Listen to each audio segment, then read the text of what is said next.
Today on Dylan Talks Tone, we're going to talk about the Vox MV50 clean little tiny amp.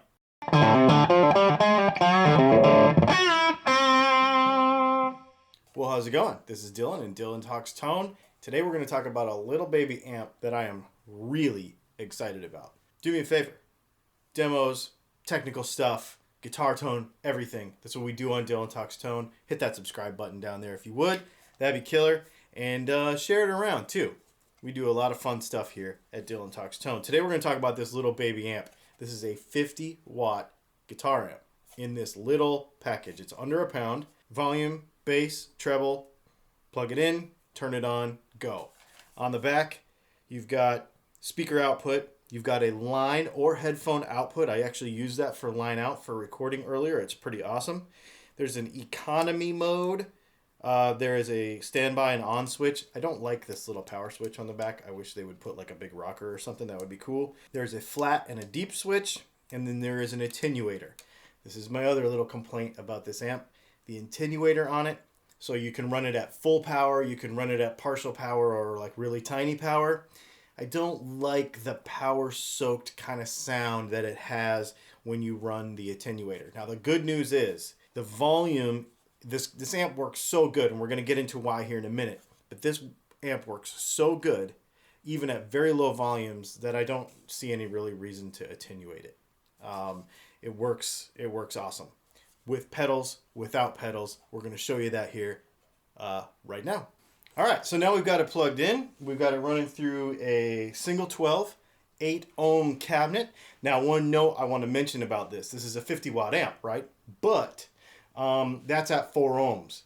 So most of us are going to run 8 ohm speakers probably. And so you're really only getting 25. Plenty loud, plenty of headroom. We'll talk about that in just a minute. I did have one friend, Ryan from the 60 Cycle Hum podcast, said that he had issues with it overheating when you went to a 60 ohm speaker and, really loaded it up. I haven't had those issues with an 8 ohm speaker at all. And I've run it pretty gnarly, so just keep that in mind. Most of us are probably going to run an 8 ohm load. So that's it. 25 watts at that point. Still sounds awesome. Works really well. I'm running it at about 11 o'clock right now for purposes of this recording, and it's loud in here. You'll see here in just a minute. Obviously, we have levels set for the recording, but it's really loud in the room. It's really nice, big sound. We're running through our Creation Music Company pedal board with our kind of complement here of Keeley effects pedals. Right now, all I have, it does not have reverb, so I just have a Keeley delay workstation with the reverb turned on, and it sounds like this.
Tons of clean headroom. You can crank this thing to about 1 o'clock or so, and then it just starts to break up. Now I will tell you, I got the clean one, and so no matter how much you turn it up, it doesn't really break up. But you can really, if you turn it all the way to 10, you can feel it kind of start to come apart. And what's really cool about this Nutube technology is it does power sag like a tube. It's really, really cool. Instead of getting all stupid loud, what we're going to do is we're going to throw some Keeley D&M drive boost on top of this. This has always been kind of the hang up with solid state stuff, is the fact that sometimes when you put a pedal in front of it, it doesn't sound very good. So let's see what it sounds like now.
It's great. The thing I cannot stand about solid state amps in general is the fact that they have a very square wave sound to them. When you drive them, when you push them, it's not smooth at all. Where this thing gives you a real nice creamy, well, it gives you that saggy kind of sound. Like this.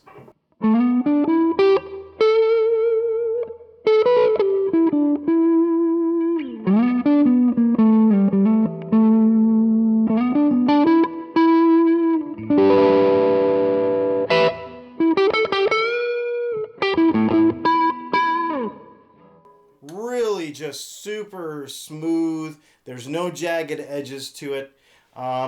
If we put a little bit more drive to this thing, so let's put both sides of the D&M drive on, and it doesn't get edgy and weird.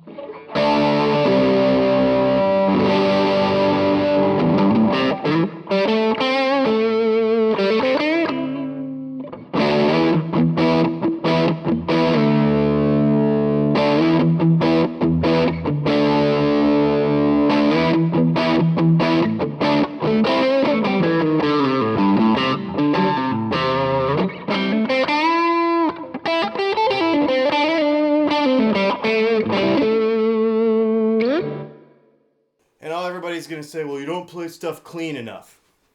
All right, well, let's go back to clean. Here's the thing about a clean thing, though.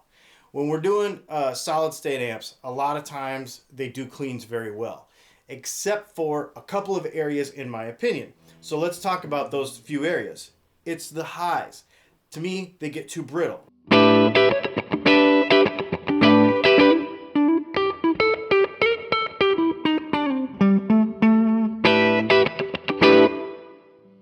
It doesn't get too brittle. It just keeps going. Now the cool part is the more you turn it up, the better that gets. The more you crank this thing up, it sags out a little bit. In fact, you can see in there, and you can see that little glass tube conglomeration, the Nutube thing. You can watch the voltages move. I mean, it does sag and visually even move just like a tube does.